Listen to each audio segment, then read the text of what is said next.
Notícias, entrevistas, informação e opinião com credibilidade. Entra no ar, a partir de agora, o Repórter 87 FM.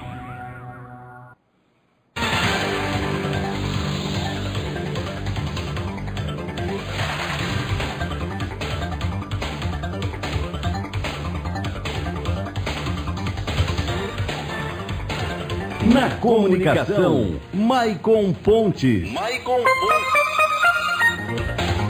Muito boa tarde, meio-dia 35, meio-dia e 35 em Santa Cruz.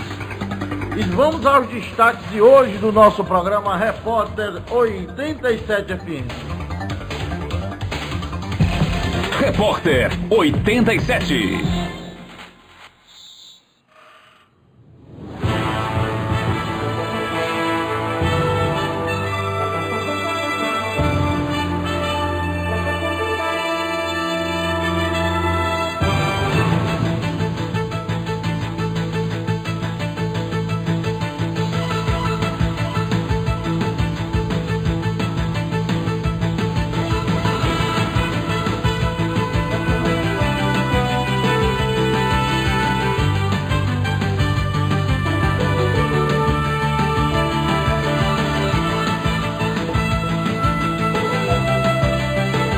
Covid-19.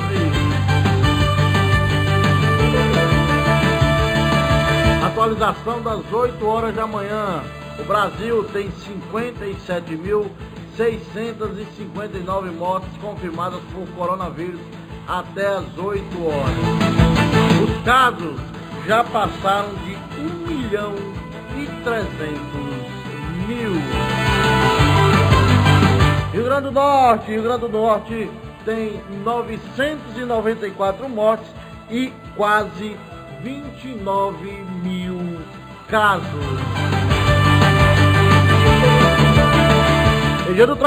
Região do Trairi, Tangará pode ser o novo epicentro do coronavírus na região.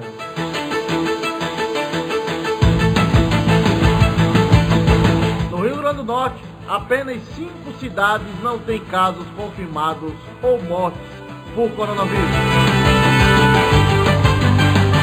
Mais de 50 mil potiguares ainda não declararam imposto de renda.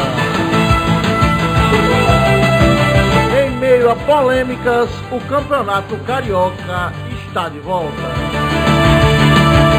Hoje é dia 29 de junho de 2020 e começa agora o Repórter 87 FM.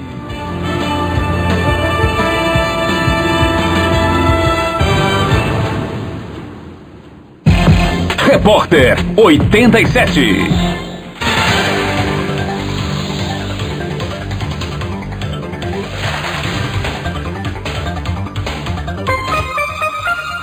Em Santa Cruz, meio-dia, 38 minutos, meio-dia e 38. Ainda hoje teremos uma entrevista com a secretária de Saúde de Santa Cruz, Milena Ferreira, que vai falar sobre trazer as últimas informações sobre o avanço do Covid-19 em Santa Cruz. Brasil, casos e mortes por coronavírus no Brasil, dados de hoje já, chegam a 1.345.470 casos. O Brasil tem 1.345.470 casos confirmados da coronavírus. Óbitos são 57.659. Lembrando que os números foram confirmados até as 8 horas da manhã de hoje. Mostra um levantamento feito pelo consórcio de veículos de imprensa a partir de dados das secretarias estaduais de saúde. O consórcio divulgou às 8 horas da manhã de hoje dados atualizados sobre o coronavírus. De acordo com o monitoramento da Universidade Norte-Americana Johns Hopkins, o mundo já tem mais de 10 milhões de infectados e 500 mil mortes.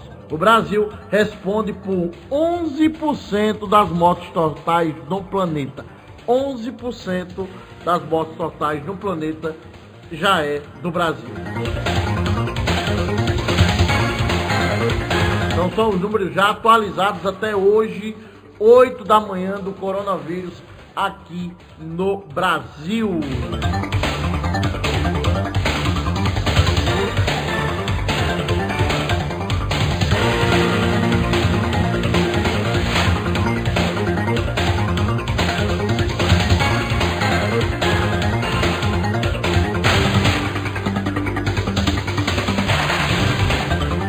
Os números do Rio Grande do Norte, atualizados há poucos instantes pela CESAP, Secretaria de Saúde Pública do Rio Grande do Norte, é o seguinte: o Rio Grande do Norte tem, no momento, até hoje, 994 mortes. 994 mortes por coronavírus no Rio Grande do Norte. E quase 29 mil infectados. Rio Grande do Norte com quase 1.000 mortes, né? E 29 mil casos são os números do Rio Grande do Norte nesse momento, nesse combate à pandemia do coronavírus.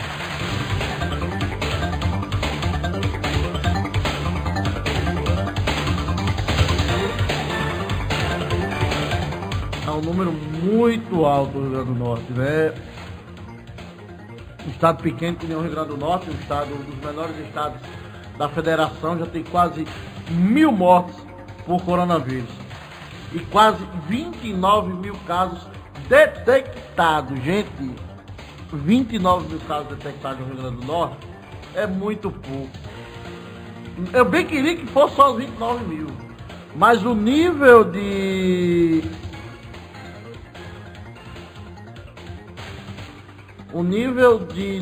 pessoas que estão infectadas, o número, com certeza, é no mínimo de 3 a 4 vezes esse número que a gente tem divulgado, porque a subnotificação é gigante, né?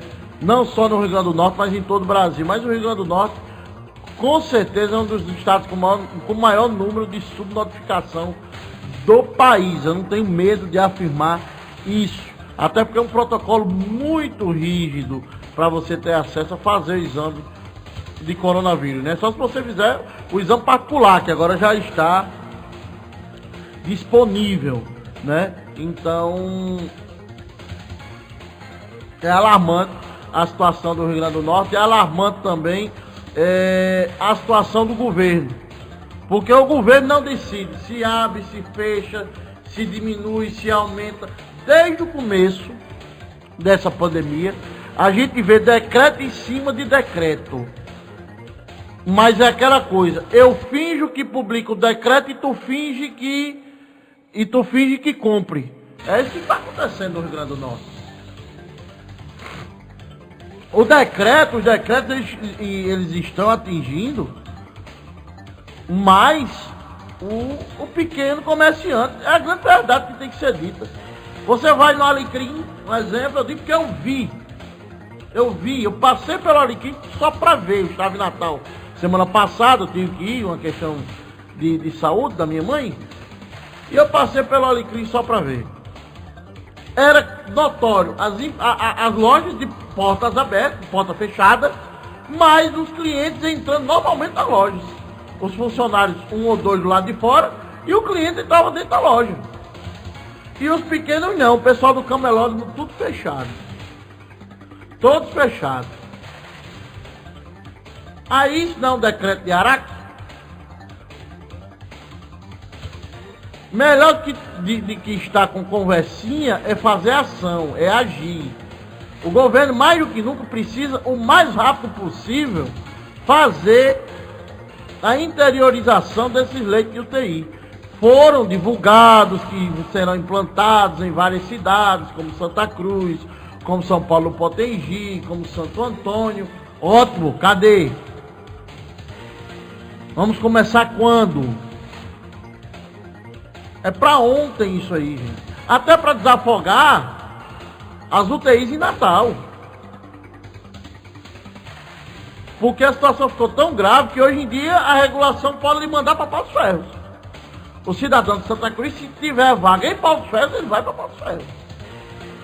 O que isso não é normal. O normal é você ir para o local mais próximo que tem UTI. Então está na hora de mais ação e menos conversa. Principalmente pelo lado do governo do estado. Se o governo do estado falar, a gente implantou tantas UTIs bacanas. Então ainda não está dando conta. Todos os dias, novamente, todos os dias, o Rio Grande do Norte é notícia nos jornais a nível nacional. Não só no Jornal Nacional. É no jornal do SBT, é no jornal da Record, todos os dias.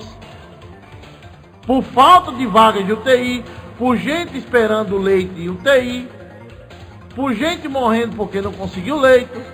Já vou falar de um cidadão daqui da região que faleceu por causa disso. Segundo a nota da prefeitura. Da prefeitura da cidade, né? Da cidade de Jaçanã. Falando até a cidade logo. Eu acho que o governo está na hora de agir mais, gente. E outra coisa, se for para ficar de blá blá blá, de decreto e não fazê-lo cumprir, abre. Deixa o povo trabalhar. Se for para fazer decreto para não cumprir, para não ter moral de chegar e fazê-lo ser cumprido, investe em divulgação de como as pessoas podem se proteger, investe em divulgação de como as pessoas devem fazer para proteger a si e aos outros, e abre. Não abre, você não abre bar, infelizmente por enquanto vai ser complicado. Mas o comércio abre. Pelo menos você dá um fôlego à economia. Porque eu acho que deveria, e desde o começo deveria ter se feito uma restrição como os estados sérios do Brasil conseguiram. Estados que têm comando. Como Ceará conseguiu já. Como Manaus conseguiu. Agora todo mundo aderiu. E o Estado fez cumprir os decretos. Como aqui não faz, é uma casa de mãe Joana, então não adianta. Esse é o meu pensamento hoje em dia. 12 horas 47 minutos, 12h47. Denil, tô? Agora sim. Em Santa Cruz, 12 horas 47 minutos.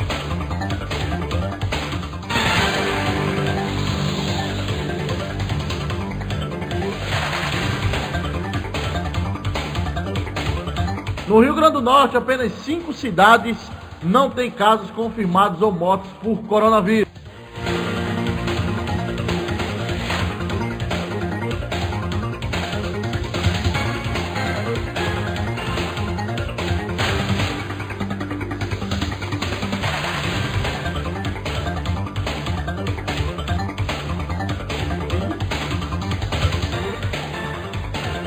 Dos 167 municípios potiguares, apenas 5 ainda não registraram casos confirmados ou mortes pela Covid-19. De acordo com o mais recente boletim epidemiológico da CESAP, o Rio Grande do Norte tem quase 29 mil casos e 994 óbitos. Os recuperados são 2.904. Natal, Mossoró e Paramirim são as cidades que apresentam os maiores números de casos. Atualmente, há 648 pacientes internados em leitos Covid-19 no estado. A taxa de ocupação das UTIs está em 93,7% no serviço público e no serviço privado chega a 90%. Confira a lista de municípios que ainda não têm casos de Covid-19. Na lista da CESAP, Água Nova, João Dias, Rafael Fernandes, Riacho de Santana e Sítio Novo. Mas Sítio Novo tem um adendo aqui, ó. Apesar dos dados da CESAP não registrar casos de coronavírus nessas cidades, a Prefeitura de Sítio Novo diverge da Secretaria Estadual. O último boletim da prefeitura conta com... O último boletim da prefeitura de Sítio Novo conta com 8 casos confirmados e na noite de sexta-feira, na noite de sexta-feira registrou o primeiro óbito. Então eles colocaram Sítio Novo aqui na lista, mas Sítio Novo nem... Até óbito já teve Sítio Novo. Então é Água Nova, João Dias, Rafael Santana e Rafael Fernandes e Riacho de Santana. São as cidades que ainda não têm casos de Covid-19 no Rio Grande do Norte. Então esquece 5, são 4.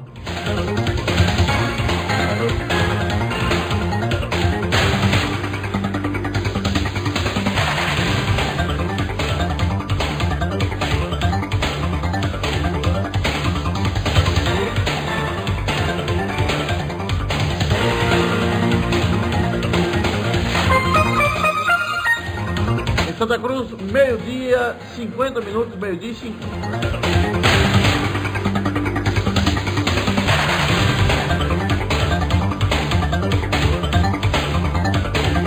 Vamos falar de esporte? Vamos agora com Francisco Nascimento, que vai falar sobre o momento do esporte. Cadê a vinhetinha? Momento do esporte. As últimas informações sobre o seu time preferido. O nosso esporte amador. E os últimos resultados dos campeonatos. Juiz apita o início do nosso bate-papo. Está no ar. Momento do esporte. Momento do esporte. No Momento do Esporte. Repórter 87.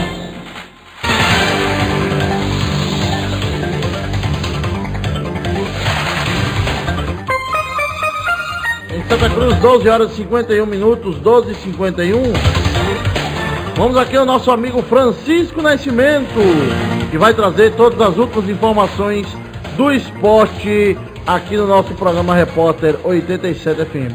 Francisco, boa tarde, Francisco. Boa tarde, Marcos Pontes. Boa tarde, amigos ouvintes da 87,9. Boa tarde a vocês que acompanham o programa Repórter 87. Estamos chegando, Michael, nesta segunda-feira com os destaques do esporte para os nossos amigos ouvintes. Destaques do futebol potiguar, falando inicialmente do ABC, o mais querido, que completa hoje 105 anos de história no futebol do Rio Grande do Norte. O ABC Futebol Clube completa nesta segunda-feira, 29 de junho, 105 anos de uma gloriosa história aqui no futebol potiguar. Time que foi fundado em 1915 por um grupo de jovens natalenses, o ABC é o mais antigo clube do futebol do Rio Grande do Norte e ao longo dos anos tem que se consolidado como a maior agremiação do estado. Dono de um feito incomparável, no Brasil ostenta a incrível marca de 55 títulos estaduais, que o qualifica como recordista nacional em número de campeonatos e como maior campeão do mundo em uma mesma competição. O alvinegro, com o passar dos anos, tem colecionado glórias e triunfos que tanto tem orgulhado a sua torcida, a frasqueira.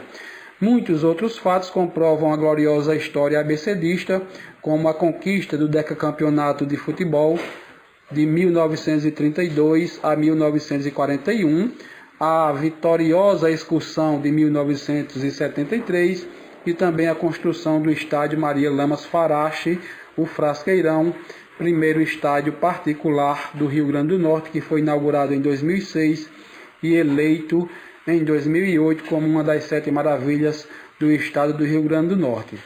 E por último, a conquista do Campeonato Brasileiro da Série C em 2010, o maior título do clube e também do futebol potiguar. Por tudo isso, Marco, deixamos aqui os nossos parabéns ao ABC, parabéns à sua torcida pelos 105 anos de glória desse grande time potiguar, o ABC Futebol Clube. Com relação ao América, destaque do Alvirrubro, ele que realizou a primeira etapa de testes para a Covid-19 e definiu também aí o seu retorno ao futebol. Com as atividades oficialmente suspensas desde o dia 19 de março por causa da pandemia do novo coronavírus e sem jogar desde o dia 16 de março, o América se mobilizou na última sexta-feira para retorno aos trabalhos e realizou lá no Centro de Treinamento Dr. Abílio Medeiros, lá em Parnamirim, a primeira fase de testes para a Covid-19 em todo o time profissional, na comissão técnica e também nos demais profissionais envolvidos com o futebol. A segunda etapa está prevista para acontecer a partir de hoje, dia 29 de junho. De todos os funcionários avaliados, um atleta testou positivo e, mesmo sem sintomas, ele seguirá isolado. Dos membros da comissão técnica, o resultado foi positivo. Aliás, o resultado de um profissional mostrou que ele já adquiriu a Covid, mas já está curado e não tem mais a doença.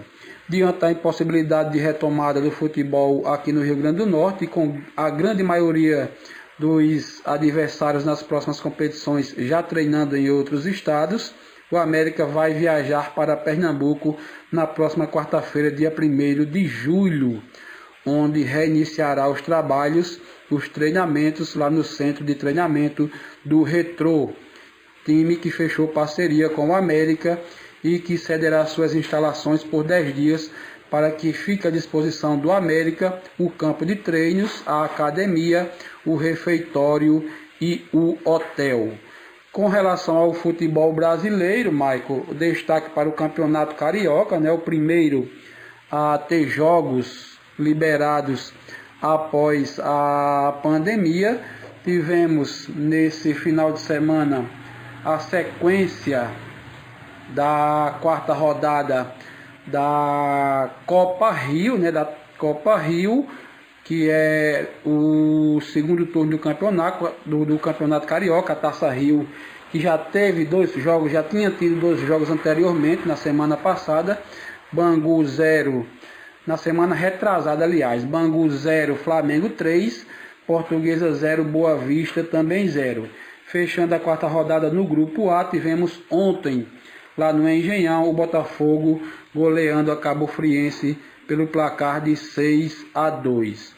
Pelo grupo B, tivemos também ontem em Conselheiro Galvão, em Madureira, a derrota do time da casa para o Resende por 2-0. Em São Januário, o Vasco venceu o Macaé por 3-1 e no Newton Santos, derrota do Fluminense para o Volta Redonda pelo placar de 3-0. Com esses resultados, o grupo A tem o Flamengo com 12 pontos já classificado para a próxima fase. Em segundo lugar, o Botafogo com 7, Boa Vista também com 7 pontos em terceiro lugar, disputando aí a segunda vaga para a próxima fase, a semifinal da Taça Rio. Portuguesa em quarto lugar com 4 pontos, Bangu também com 4 pontos e Cabo Friense ainda não pontuou na Taça Rio. O grupo B, o Fluminense é o líder com 9 pontos, Volta Redonda com 7 em segundo lugar, Madureira com 6 em terceiro, Vasco em quarto lugar com 5 pontos, Resende com 4 em quinto e o Macaé com apenas 3 pontos na sexta posição da Taça Rio. Quinta e última rodada da Taça Rio, rodada aí decisiva para os times que pretendem ainda uma vaga para as semifinais da competição. Teremos jogos na próxima quarta-feira, lá em Moça Bonita. Quarta-feira, dia 1º/7, teremos Bangu e Cabo Friense, jogo às 3h15 da tarde. Às 9h30 da noite no Maracanã, o Flamengo recebe o Boa Vista. E a Portuguesa encara o Botafogo no estádio Luso Brasileiro, jogo também às 9h30 da noite. O grupo B terá os seus jogos da quinta rodada na quinta-feira, dia 2. Em Bacaxá, 5h30 da tarde, teremos Macaé e Fluminense. Em São Januário, o jogo será às 8 da noite entre Vasco da Gama e Madureira. E teremos também às 8 da noite Volta Redonda e Resende jogo provavelmente lá no Estádio da Cidadania. Portanto, Marco, destaques de hoje para o programa Repórter 87, destaques esportivos. Estaremos de volta na próxima segunda-feira com outros destaques do esporte para você, amigo ouvinte da 87,9. Tenham todos uma boa tarde, uma boa semana e até lá. Momento do Esporte.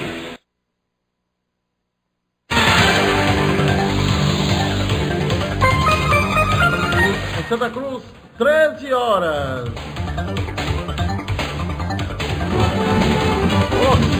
Vou colocar um pouquinho aqui do hino do ABC, que está fazendo hoje 105 anos. Parabéns a toda a frasqueira, todo o torcedor do ABC. Por hoje, pelo aniversário do clube mais popular do Rio Grande do Norte, o clube que detém o título de maior campeão do Brasil, né? Com 55 estaduais e também Campeonato Brasileiro, enfim, vários títulos aí na corrida gloriosa do ABC. Hoje encontra-se no seu pior momento, na 4ª divisão brasileira, mas que com certeza junto do América vão sair em breve desse buraco que é a chamada Série D. Parabéns, ABC, 105 anos. Quando botar o gramado, quero ABC jogar. É bola pra ali, é bola pra lá. A turma joga com classe e com raça pra ganhar. Repórter 87.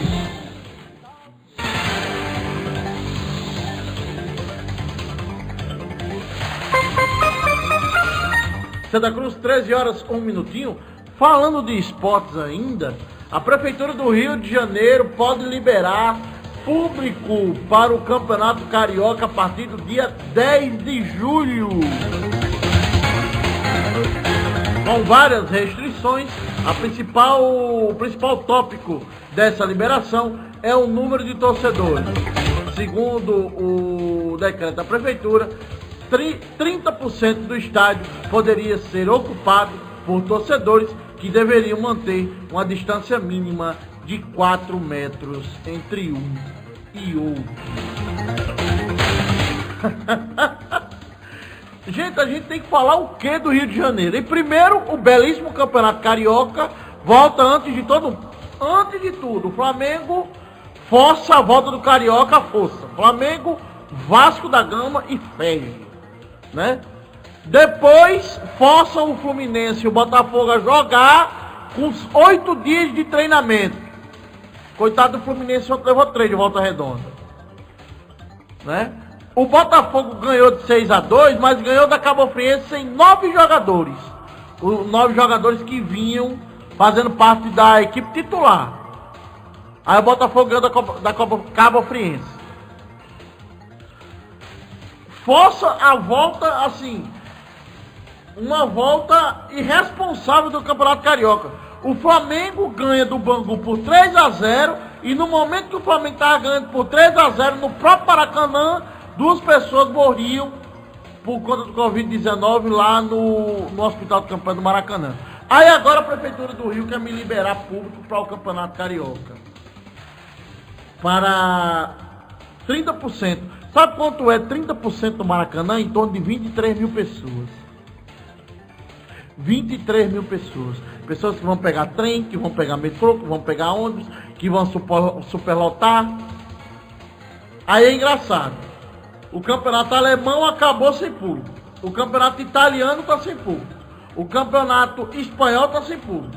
O campeonato português está sem público. Os campeonatos ao redor do mundo todos estão sem público. Mas o belíssimo e maravilhoso e importantíssimo campeonato carioca não pode terminar sem público. É uma irresponsabilidade, viu?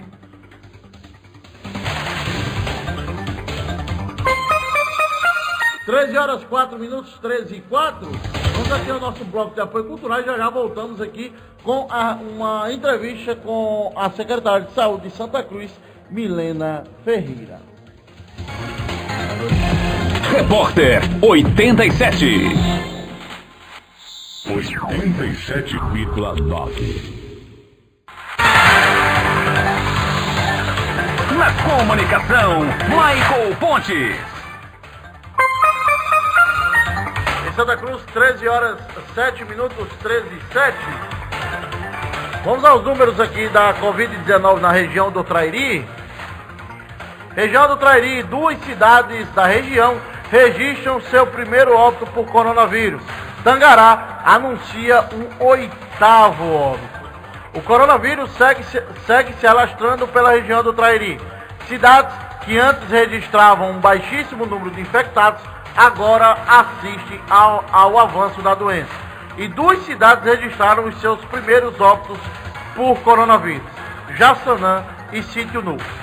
A cidade de Tangará parece que assumiu o posto de epicentro do coronavírus da região do Trairi. Neste domingo, a terra do pastel registrou seu 8º óbito pela doença. Trata-se de um senhor de 64 anos de idade, domiciliado da zona urbana, que faleceu no hospital de campanha da cidade. Já em Jaçanã, o primeiro óbito aconteceu no último sábado, onde um homem de 72 anos, portador de hipertensão e diabetes, faleceu. O mesmo aguardava uma vaga de UTI e, infelizmente, não chegou a tempo. Já em Sítio Novo, uma das últimas cidades a registrar um caso de coronavírus no estado, a vítima foi uma senhora de 80 anos, que sofria de doenças respiratórias, diabetes e doenças cardíacas. A paciente estava internada aqui no Hospital Municipal Aloysio em Santa Cruz desde o último dia 21 e veio a falecer sexta-feira. Vamos aqui os números da região do Trairi rapidinho. Tangará, nós temos 120 casos confirmados, 184 suspeitos, 36 curados e 8 óbitos. Serra Caiada, 52 casos confirmados, 1 suspeito, 31 curados e 4 óbitos. Sítio Novo, nós temos 8 casos confirmados, 17 suspeitos, 4 curados e 1 óbito. Japi, 13 casos confirmados, 17 suspeitos, 8 curados e nenhum óbito. Jaçanã, 54 casos confirmados, 25 suspeitos, 19 curados e 1 óbito. Coronel Ezequiel, 19 casos confirmados, 7 suspeitos, 1 curado e nenhum óbito. Lajes Pintadas, temos 73 casos confirmados, 33 suspeitos, 53 curados e 1 óbito. Campo Redondo, 33 confirmados, 12 suspeitos, 18 curados, nenhum óbito. E São Bento do Trairi, 38 confirmados, 14 suspeitos, 24 curados e nenhum óbito. Números totais aqui da região, nós temos 637 casos confirmados e 21 óbitos.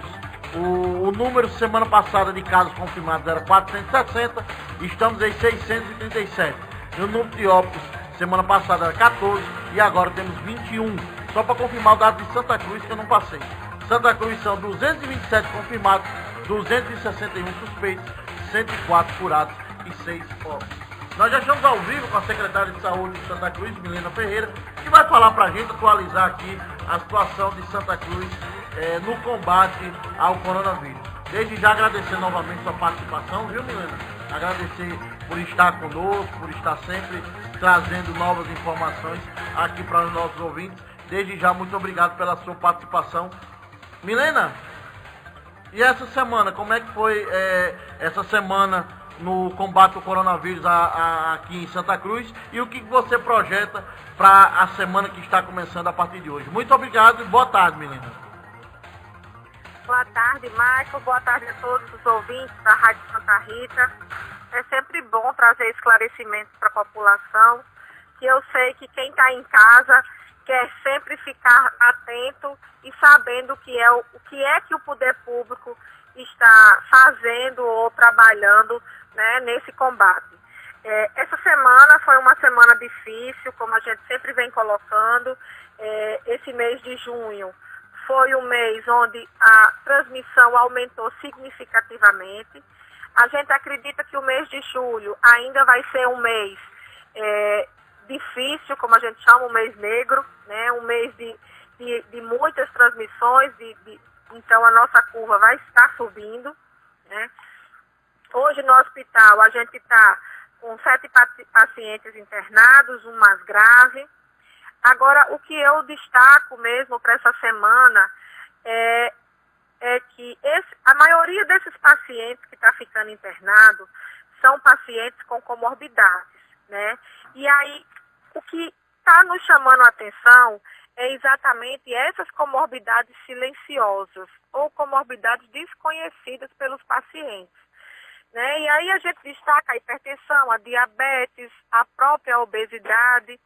Às vezes a gente está com um sobrepeso e acredita que é apenas um sobrepeso e, na verdade, a gente já está num grau de obesidade, né? Então, é importante a gente se cuidar nessa época de Covid-19, de coronavírus. A preocupação é muito mais ampla, né? Então, ao mesmo tempo que a gente tem que cuidar do espírito, da mente, porque as pessoas estão ficando cada vez mais ansiosas, a gente também tem que cuidar do corpo físico.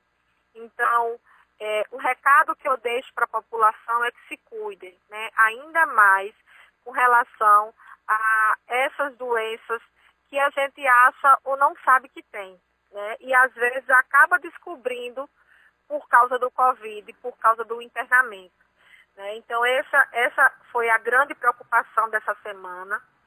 Para essa próxima semana agora que a gente está, nessa semana, a gente vai ter reuniões com a equipe da atenção primária para trazer essa observação, digamos assim, né, ou essa preocupação, pois a gente precisa melhorar a qualidade da nossa atenção primária, ou seja, a atenção básica é a ordenadora do cuidado. Então, às vezes as pessoas não sabem que tem a comorbidade ou não tiveram acesso, né?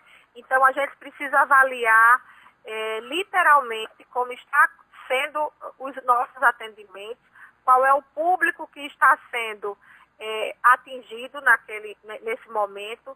Só que aí a gente já está sentindo na pele as preocupações de uma pandemia, né? E principalmente como essa do Covid, onde a doença ela ataca vários órgãos.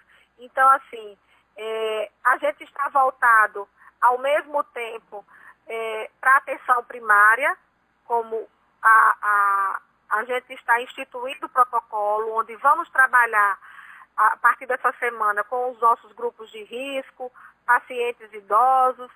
Vamos fazer uso, sim, da ivermectina, do zinco, para tentar tratar esses grupos, que é o grupo que está sendo hospitalizado. Ao mesmo tempo que a gente está tentando mudar a estratégia de trabalho na atenção primária, a gente também está planejando uma melhor assistência na atenção hospitalar. Hoje eu estou recebendo, agora à tarde, a empresa já me ligou dizendo que está encaminhando o projeto da rede de gás. Então é uma coisa importantíssima, é um investimento que o município vai ter que fazer de melhorar a nossa rede. Nós já temos uma rede de gases importante para o tratamento do Covid, porém, com a instalação dos respiradores, a gente precisa potencializar essa rede. Ou seja, aumentar a vazão e a pressão do oxigênio, né? E a quantidade. O oxigênio é um elemento, ou é uma alternativa, é uma medicação, chamar assim, importantíssima no tratamento do Covid. Todos os pacientes que estão internados no hospital Aloysio Bezerra, eles estão fazendo uso de oxigenoterapia, estão fazendo oxigenoterapia. E é um gás medicinal caro, né, porém imprescindível no tratamento do Covid. Então, a gente está fortalecendo para não ter nenhum problema, né? A gente já está projetando isso para o futuro, para esses próximos 2 meses, que a gente acredita que serão difíceis ainda, né? Então, feito isso, feito essa instalação, esse investimento, aí sim, vai ser, não digo mais agora, fugiu a palavra, vai ser instalado os outros equipamentos, né, para que a gente possa em seguida montar os nossos leitos de UTI Covid. Inicialmente, vamos iniciar com 5 leitos e montar as salas, os leitos de estabilização para poder melhorar a nossa rede de assistência. Mas, Michael, eu queria... Alô? Não, pode falar. Eu queria colocar que, assim, além desse problema, né, dessa problemática que a gente vive hoje, do coronavírus, do combate à doença, né, o Covid-19, eu queria trazer hoje uma preocupação também que nós estamos tendo com relação à dengue, né? A gente, nesse período, normalmente, nossa equipe de epidemiologia trabalhava síndromes respiratórias e doenças arboviroses, né, causadas pela transmissão do mosquito Aedes, ou seja, dengue, chikungunya, zika. E aí o que é que está acontecendo, né? As pessoas, em especial, elas não podem esquecer o vírus da dengue. Né? Ela não pode ser esquecida nessa época de pandemia de jeito nenhum. É uma das arboviroses que podem, assim, ser... Alô? Oi, estou escutando, Milena. Eu pensei que tinha caído. Não. Uma das arboviroses que não podem ser inviabilizadas, né? Ou que podem ser inviabilizadas nesse período de pandemia. E é o que não pode acontecer. Então, a atenção da população, ela tem que estar redobrada. Porque o pico da doença do Covid está coincidindo com o pico da dengue e da gripe, da influenza. Então, a gente está passando por um momento muito difícil. E todas essas doenças, um dos agravantes é o comportamento da população. A Secretaria de Saúde, ela tem se preocupado muito agora, muito mesmo, né? A gente está marcando uma reunião agora para 2h da tarde com a equipe técnica. E uma das preocupações nossas, já tivemos uma de manhã hoje, com a vigilância ambiental, com a equipe de Robervaldo, que está trabalhando a questão do combate às muriçocas, com a equipe da vigilância ambiental, epidemiológica e gestão, né, para cuidar e trabalhar exatamente esse tema. Pois agora a gente tem uma doença que é transmitida pelo vetor, né, que no caso é a dengue, e tem outra doença que é transmitida pelo ar, que é a Covid-19. E aí, pelo ar, nós também temos a influenza, o vírus da gripe, né? Então, a gente está, ao mesmo tempo, preocupado com várias doenças, né? E o que eu trago para a população? É que o quadro clínico dessas doenças, na sua fase inicial, elas são semelhantes.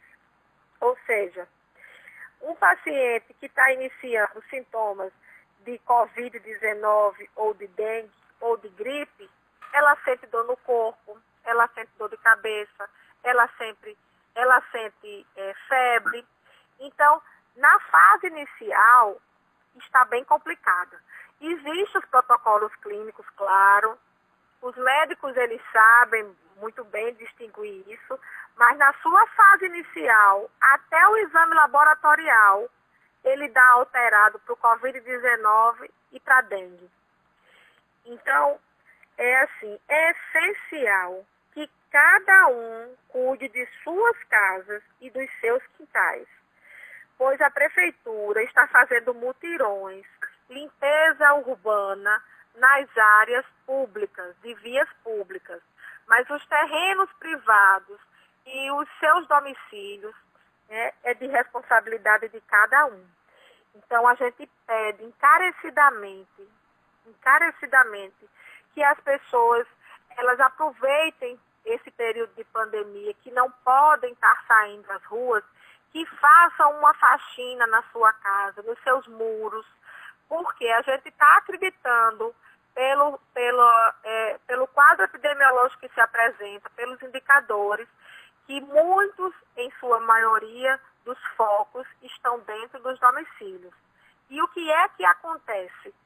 O nosso agente de endemias, ele está fazendo o trabalho, visitando as casas, mas eles só podem adentrar naquelas casas que têm área externa, ou seja, essas casas que têm muro, agente de endemias, ele não pode adentrar na casa.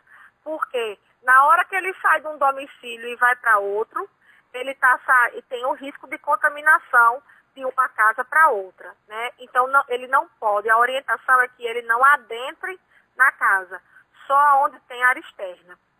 Então, por exemplo, essas casas que são conjugadas, o agente de endemias, ele vai na casa, orienta o dono da casa, mas ele não pode adentrar a casa dentro para chegar no muro. Por quê?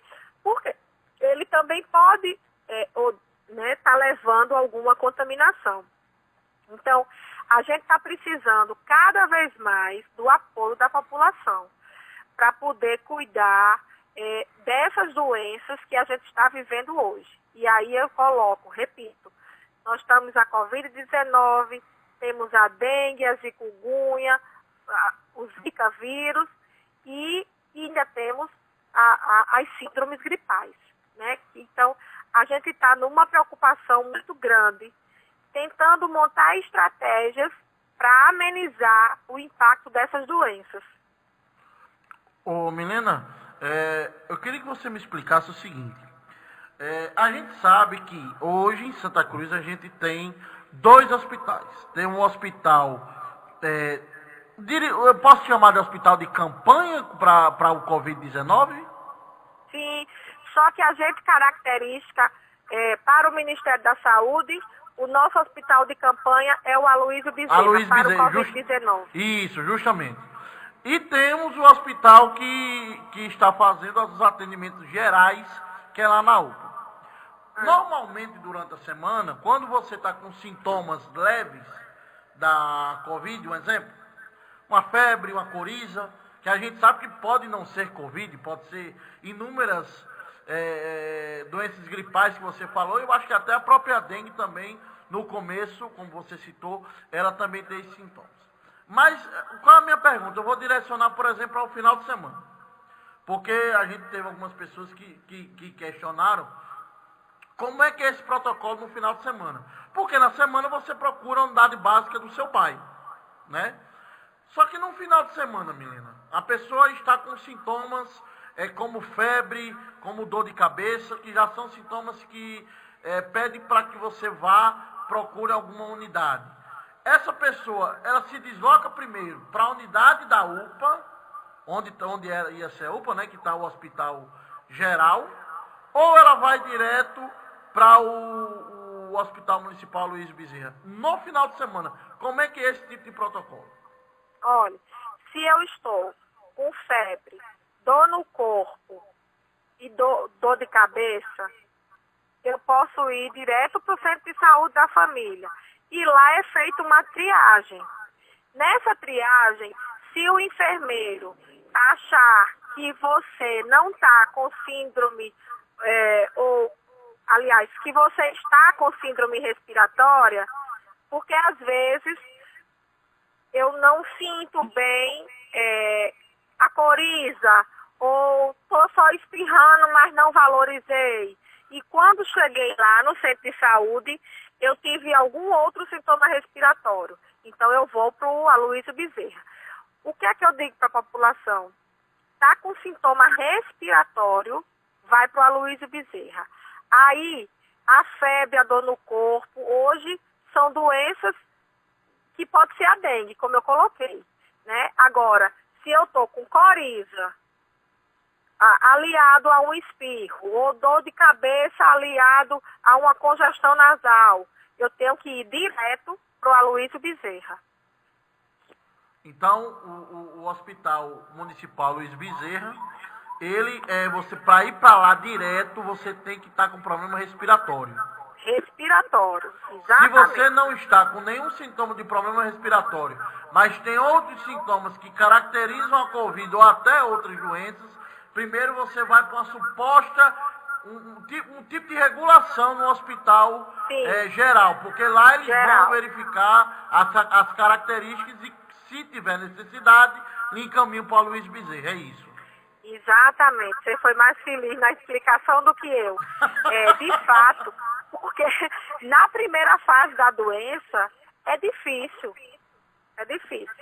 Porque é como eu falei, esses 3 sintomas clássicos, quando você faz o exame, dá alteração, tanto para dengue quanto para o Covid.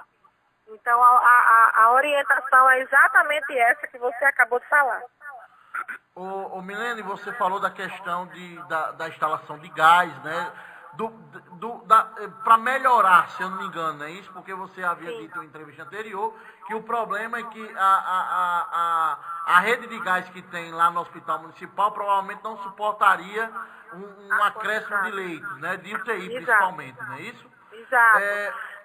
Os outros equipamentos, menina, eles já estão disponíveis, já estão aqui em Santa Cruz e para você, um prazo particular que você tenha, você provavelmente trabalha com algum prazo, eu quero até dia tal. Você tem alguma data que dê para a gente estipular que possa ser que já tenhamos essas UTIs em funcionamento? Olha, de fato, essa rede de gases, assim, não estava nos nossos planos. A gente acreditava que essa rede suportava os 5 respiradores inicialmente, né? Mas o problema é que a quantidade de oxigênio que um paciente COVID consome é muito grande. Então, a gente acredita que fechando hoje com a empresa, ele já amanhã ou depois ele já inicia essa ampliação, né? Que na verdade vai ser uma ampliação da rede de gás. Então, eu não vou dar um prazo agora, porque eu tenho que primeiro fechar com a empresa. Porque é o ponto-chave para poder a gente se organizar. Com relação aos outros equipamentos, a Ebser nos emprestou os monitores que estavam faltando, né? Então a gente está apenas precisando da bomba de infusão, que a gente está fechando um comodato com a empresa. Então, eu não tenho como lhe dizer isso, Maicon, agora, porque eu dependo dessa empresa que vai ampliar as redes de gás. Então, numa próxima oportunidade eu já lhe digo. Não, tranquilo, menina, sem problema. Outra coisa, menina, a gente sabe que para implantar os 2 hospitais foi feito um projeto, assim, teve que ser um projeto quase em cima da hora, por mais que seja um projeto, né? E com certeza o número de funcionários é muito grande. Mas hoje, os funcionários que estão fazendo parte desse projeto, o número de funcionários é suficiente ou você já está sofrendo com alguma falta em algum momento?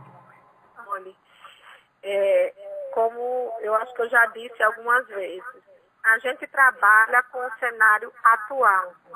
Então, hoje é segunda-feira e a gente vai trabalhar essa semana com o cenário que hoje se apresenta. Ou seja, a gente está com um desfalque grande na equipe, né? Com essa divisão, a gente teve que se reorganizar. Então, alimentação, medicação, tudo duplicou, né? As outras doenças. Eu acho que a gente teve aqui um probleminha com o sinal de Milena. A gente vai tentar aqui a conexão com ela novamente. Caiu. Pensei que tinha caído, menina. Eu acho que é porque eu tô no celular. Aí eu acho que eu bati sem querer na chamada de espera. Não, entendi. Não, tranquilo. Foi isso. Então, a gente teve que dobrar tudo. O que é que acontece? Com essa divisão, as demandas aumentam, né? A população fica mais segura para procurar o centro de saúde da família, quando não está com síndrome respiratória. Então, além disso, né, dessa demanda ter aumentado, e a gente já não tinha a quantidade de servidores ideal, né? Mas a gente tem, graças a Deus, servidores comprometidos, e mesmo diante das dificuldades, eles estão fazendo o máximo que eles podem para prestar uma assistência. E o que é que está acontecendo hoje? Nós estamos perdendo muitos servidores para a quarentena ou para o isolamento. Hoje, na Secretaria Municipal de Saúde, na sede, para o atendimento ao público e à equipe, nós estamos com 4 pessoas. Muita gente com suspeita ou confirmada na sede. No Hospital Aloysio Bezerra, nós estamos com, se eu não me engano agora, 5 enfermeiros também na quarentena. Então, tem gente que está dando 24, 36 horas de plantão, 48 horas de plantão. Está bem tenso, porque o número de técnicos de enfermagem também a gente está perdendo para a quarentena, então também não é o ideal, mas a gente está tentando prestar assistência dentro das nossas condições. E o cenário é complicado, né? Porque não é só no hospital ou na sede da secretaria. Com relação à vigilância ambiental, hoje estávamos discutindo isso, que a gente precisa cada vez mais do apoio da população. Nós estamos também com agentes de endemias de quarentena, também estamos com um afastamento por causa dos decretos, por causa das comorbidades. Então, a equipe da saúde, no geral, ela está desfalcada e a gente tendo que prestar essa assistência por completo, né? Então, está bem complicado o cenário, Michael, bem complicado mesmo. E aí, o que é que acontece? Os que estão de pé, a gente já senta, se redireciona trabalho, funções, e assim a gente vai trabalhando. Ô Milena, só para encerrar agora, porque desde já até agradecendo a você, mais uma vez por estar aqui com a gente, e até porque você tem uma reunião já, né? senão dá para conversar aqui 2 horas. Milena, eu queria saber 2 coisas até de forma sucinta para você. Eu acho que enquanto você estava aguardando aqui o chamado, eu acho que você viu que eu falei os números da região, né? E temos algumas cidades que estão crescendo de até de uma forma assustadora, os números de casos, como por exemplo Tangará, tá? Se isso chama a atenção de vocês, se vocês em um primeiro momento prestam atenção para tomar até algumas medidas, eu sei que tomar medidas por lá não tem como, mas para tomar medidas por cá. E segundo, você falou já sobre a situação dos meses subsequentes, que você, na sua análise, julho ainda vai ser o mês mais preocupante. Julho e agosto, né? Principalmente em julho.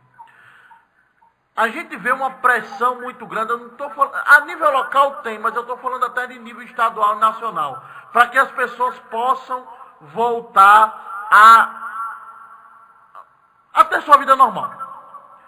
Como é fazer isso, sabendo que a gente ainda não atingiu um pico, mas a pressão sendo forte, tanto local, estadual, enfim, para que a vida volte ao normal. Como é que fica essa situação para vocês? A gente se preocupa muito, e aí, claro, a região do Trairi, olha, só para vocês terem uma ideia, nós ficamos com um paciente de Jaçanã 26 dias aqui internado. E ele, graças a Deus, se recuperou, era um paciente difícil, com um prognóstico ruim, né? Mas a nossa linha de cuidado, graças a Deus, foi eficiente e esse paciente está bem, está contando história, né? E a gente se preocupa muito porque a gente sabe que não é fácil conter as pessoas, não é fácil conscientizar as pessoas, mas olhe, essa doença, tanto a Covid-19, como eu falei, a dengue, são doenças que dependem muito da atitude de cada um. Então, se eu sou uma pessoa que eu tenho a higiene, que eu limpo o muro da minha casa, que eu tenho cuidado, então é mais difícil eu ter um foco de dengue na minha casa. Se eu sou uma pessoa que higienizo minhas mãos, que uso máscara, que pratico o distanciamento, é mais difícil eu pegar a Covid-19, né? Vai chegar uma hora que eu vou pegar, ou eu não vou pegar, porque eu estou naquela estatística que não vou ter a doença. Mas, enfim, a atitude de cada um é que faz diferença. E esses municípios, eles relaxaram um pouquinho, né? Então, não adianta só acontecer os decretos, o poder público já vem fazendo tudo o que pode, né? Com decretos, com reorganização de serviços. Agora, a população, ela não está consciente, né? Ou não está querendo enxergar. Isso é o pior, é quando a população não está querendo enxergar. A quantidade de fotos que eu recebo, principalmente no domingo, não é só de Santa Cruz, não. É dos açudes na região também do Trairi, de outras nas cidades vizinhas. São Bento do Trairi, Las Pintadas, Tangará. Então a gente recebe muito foto de festinhas, pessoal sem máscara, enfim. E aí as consequências estão chegando, né? As consequências estão aí. E aí a gente se preocupa muito com a atividade normal, economicamente normal, né? Hoje, do jeito que está, o poder público vem buscando uma tentativa de um equilíbrio com a população, né? Agora, a população, ela também tem que se conscientizar. Eu sei que não é fácil, porque tem muitas empresas que não estão conseguindo sobreviver, né? Então, o impacto na economia está sendo muito grande, mas enquanto estrutura de saúde, infelizmente a gente não pode pensar em primeiro plano, né? Primeiro plano está a vida. E aí, assim, para a gente, eu acho complicado, principalmente aqui em Santa Cruz, voltar à vida normal, porque esses próximos 2 meses, nós não serão meses fáceis. Pelo contrário, serão meses difíceis. Então, eu não vejo a menor condição de Santa Cruz voltar a uma rotina normal agora em julho. Não consigo. Se isso acontecer, né, vai ser complicado. Vai ser complicado. Porque a população, ela não está consciente. A população, ela tem que deixar sair às ruas a gente que precisa trabalhar. A gente que está tendo que sair, que trabalhar para manter os serviços funcionando, enfim. Agora, o que é que acontece? Pessoas que não estão se organizando em casa, estão indo ao supermercado 2, 3 vezes por semana, porque é a loja que está aberta, certamente para ir passear.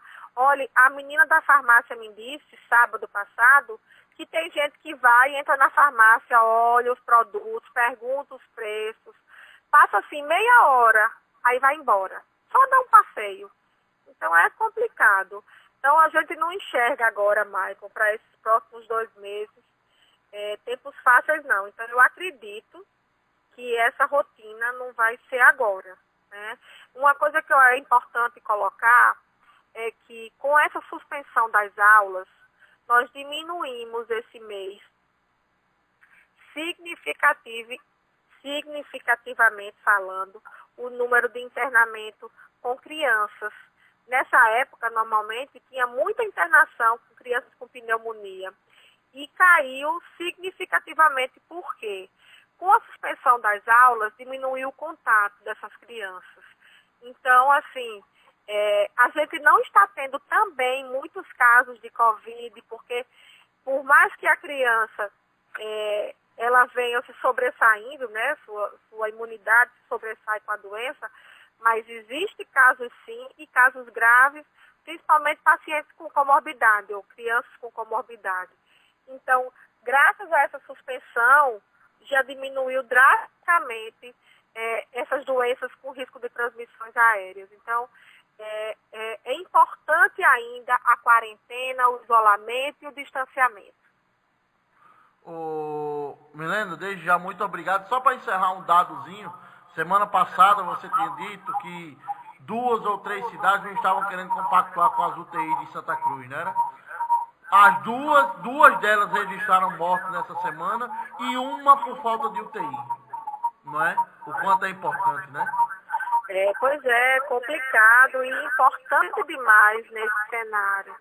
Mas as pessoas, assim, nós estamos vivendo uma época em que, eu até conversando com o Tita hoje, eu disse, Tita, tem umas palavrinhas mágicas agora para esse cenário. Resiliência, compromisso e solidariedade. Só.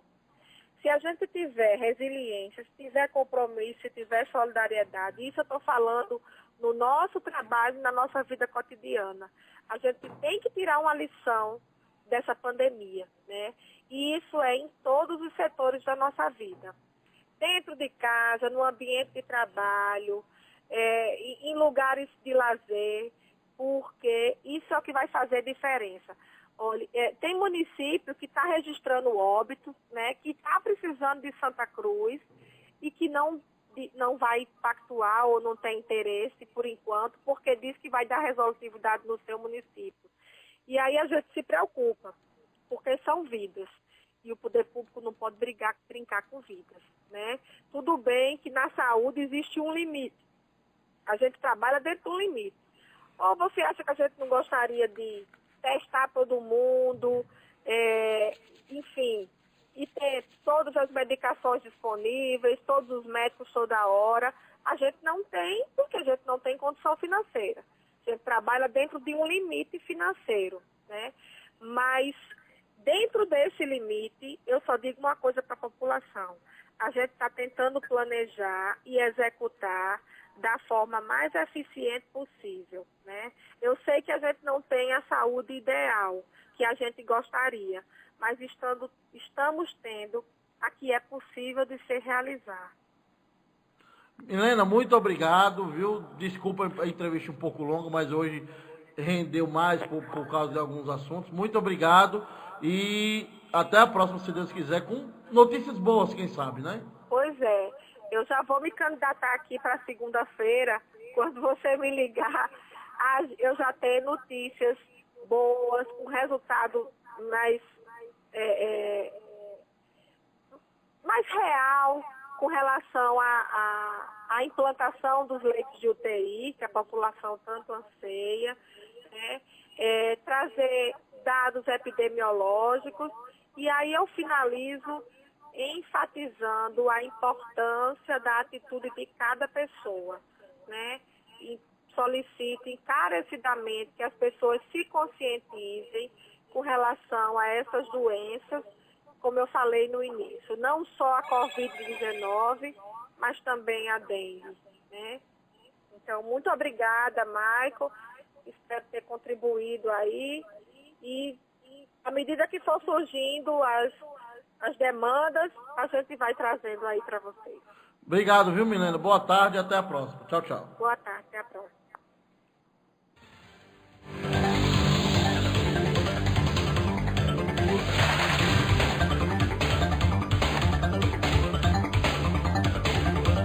Na comunicação, Michael Pontes. 13 horas 45 minutos, 13h45, e com a entrevista da nossa secretária de saúde, Milena Ferreira. Vamos encerrando o nosso Repórter 87 por aqui. Muito obrigado pela sintonia, muito obrigado pela audiência. E em breve o nosso programa estará no YouTube. Já na página... Deixa eu achar a página do YouTube aqui, rapaz. No youtube.com. Eu vou lhe dar a página aqui para você achar já o Repórter 87 FM aqui no YouTube. Deixa eu ver aqui a página.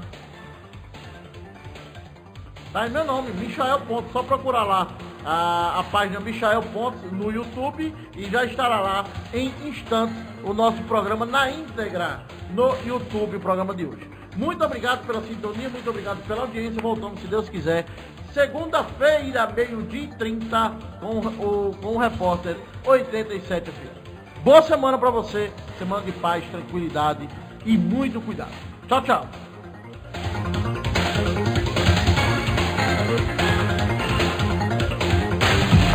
Repórter 87.